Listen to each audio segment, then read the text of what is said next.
de la maladie, c'est-à-dire on doit prévoir toutes, je dirais, les techniques utiles, les bonnes techniques pour pouvoir bien traiter le patient sans causer des séquelles. Du coup, pour cette radiothérapie, ce type de radiothérapie curative, heu, la technique de mise en traitement est généralement longue et complexe. Longue, pourquoi? Parce que généralement, on ne prescrit pas de fortes doses par séance. Parce que comme vous le savez, le traitement par radiothérapie nécessite pour chaque localisation un certain une certaine quantité de doses totales qu'on délivre et qu'on fractionne en fonction du nombre de jours de traitement. Alors pour la radiothérapie curative, généralement, on donne degrés par séance.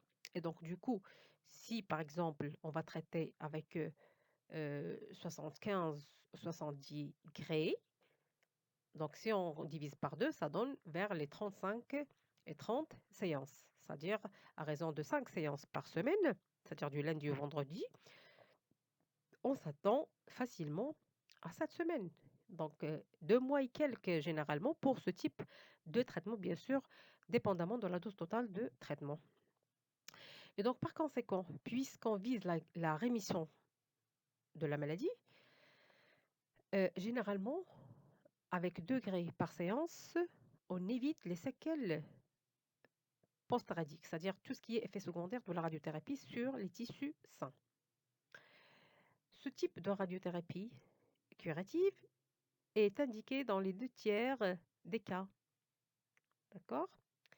Et puis, il est indiqué, pour les cancers, je dirais radiosensibles, c'est-à-dire les cancers qui répondent positivement aux rayons. Parce que, vous devriez savoir qu'il y a des cancers qui sont radio-résistants. C'est-à-dire que même si on traite avec, de fortes doses, avec, des rayonnements, ce type de tumeurs ne répondent pas et ne seront pas traités.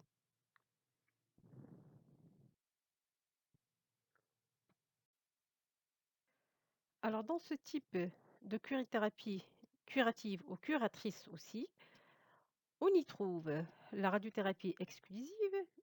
Donc comme son nom l'indique, c'est un type de radiothérapie où le patient ne va subir que la radiothérapie. C'est-à-dire qu'on ne va pas faire appel à un autre type de traitement qu'on l'associe à cette radiothérapie, notamment la chirurgie ou la chimiothérapie ou autre.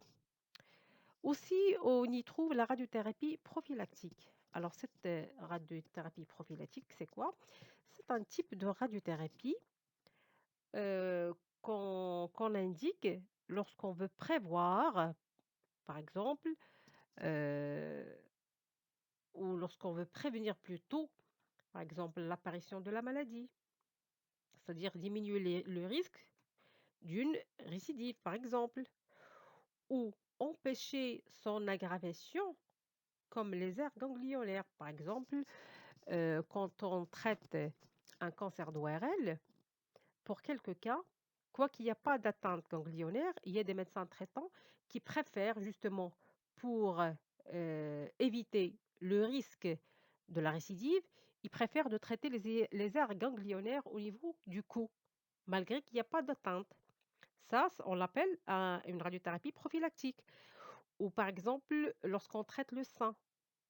Lorsqu'on traite le sein, parfois, il y a de c'est l'avis du médecin, c'est la décision du médecin traitant. C'est à lui de décider. Il y a des médecins qui, sous la crainte, que la patiente récidive par la suite et quoi qu'il y a pas d'atteinte ganglionnaire au niveau des aisselles, ils prévoient quand même un traitement de ces zones-là, justement pour éviter le risque.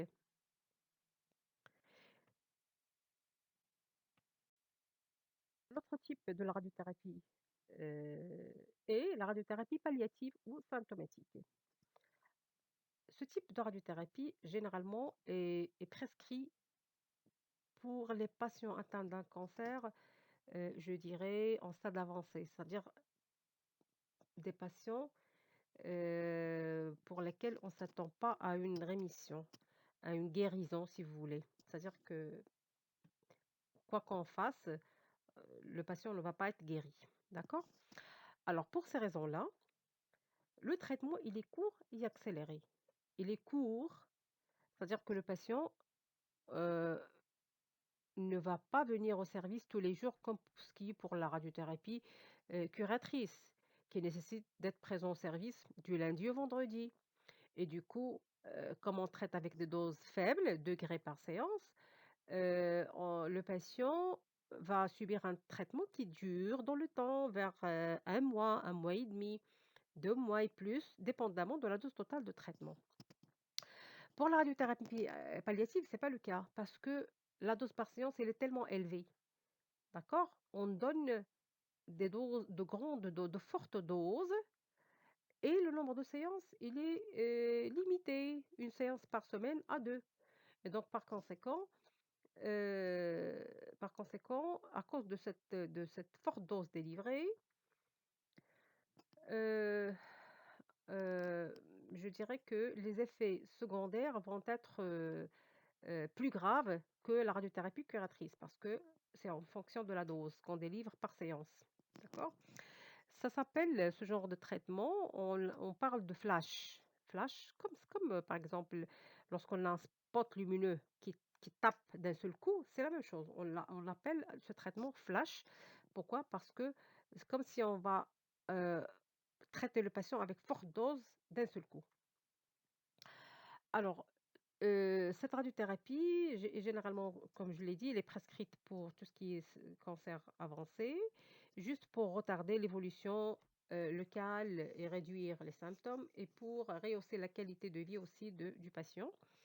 Il permet aussi de soulager les douleurs.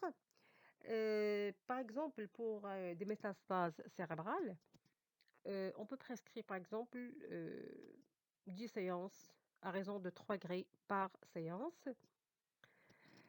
Alors, cette radiothérapie, elle est antalgique, antalgique parce qu'elle pourrait soulager les douleurs, comme par exemple, pour les métastases osseuses, où le patient se plaint des douleurs, donc elle peut être efficace pour ce type de traitement. Ou hémostatique, on prescrit, un flash de forte dose, par exemple pour les patientes qui ont un cancer de col et qui saignent, juste pour arrêter le saignement. Ou décompressive. Il y a des patients atteints de pathologies pulmonaires, de cancer pulmonaire par exemple, ou voisinage des voies respiratoires. Parfois, ils deviennent dyspnéiques et donc, pour pouvoir, faciliter la respiration pour ce type de patient, on fait un traitement direct sur la zone, du poumon, qui intéresse. Qui intéresse qui nous intéresse plutôt et on délivre une forte dose et par la suite, le patient se sent un peu soulagé.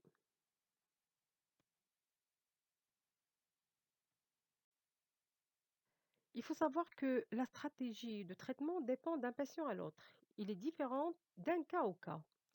En effet, comme on avait parlé tout à l'heure de la radiothérapie exclusive, c'est-à-dire seule comme traitement de cancer, on peut avoir l'association de la radiothérapie avec d'autres types de traitements, comme la chirurgie ou la chimiothérapie.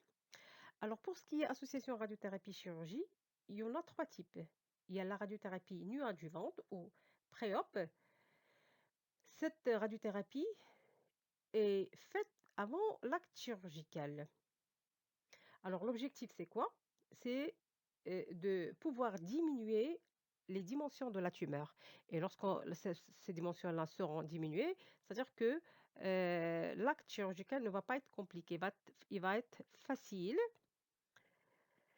Et la chirurgie ne va pas être, en quelque sorte, il va être esthétique. C'est-à-dire que comment dirais-je?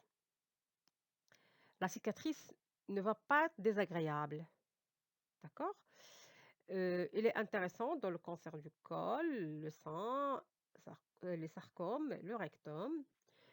Le deuxième type de l'association, c'est la radiothérapie adjuvante au post-opératoire. Cette fois-ci, la radiothérapie se fait après l'acte chirurgicale et donc elle peut être considérée comme un traitement complémentaire à la chirurgie et justement, ça permet de diminuer le risque de rechute loco-régionale, comme il permet de détruire les éventuelles cellules cancéreuses restantes. Parce que comme vous le savez, le chirurgien, il ouvre, il commence à réaliser l'exérèse, c'est-à-dire l'enlèvement de la tumeur, mais ça reste macroscopique. Parfois, il y a des choses microscopiques que le chirurgien ne peut pas détecter lors de son acte chirurgical. Et donc, cette radiothérapie vient justement pour traiter ce qui a été laissé, je dirais, microscopiquement. Et de cette façon, on diminue le risque d'une future récidive. Alors, le troisième type est la radiothérapie péropératoire ou ciblée. Alors, ce type de radiothérapie est réalisé au cours d'une intervention chirurgicale. Ça veut dire quoi? Ça veut dire que le bloc où la chirurgie est réalisée doit être équipé d'un appareil de traitement, comme l'accélérateur par exemple. D'accord? Et au moment où le chirurgien commence son acte, lorsqu'il ouvre et il voit directement la zone tumorale, on fait approcher l'appareil de cette zone-là et on délivre, et on oriente le faisceau directement sur cette zone-là. Au fait, c'est une technique qui est difficile à organiser parce que, c'est pas donné à toute structure d'équiper un bloc opératoire par un accélérateur. L'accélérateur, on va l'étudier par la suite, c'est quelque chose qui coûte plus d'1 milliard. Donc c'est pas quelque chose que n'importe quelle structure ben, pourrait être, on pourrait être équipé.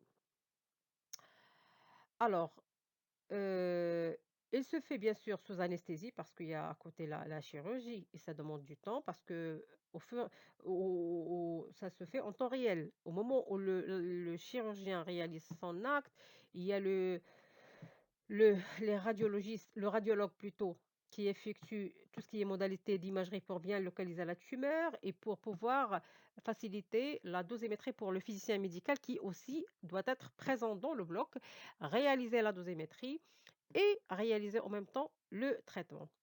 Donc ce genre de traitement, heu, est prescrit pour des cancers du tube digestif, les tumeurs génitales et urinaires et les cancers bronchiques. Si je me trompe pas, je pense pas que ce genre de radiothérapie existe au Maroc, à ce que je sache.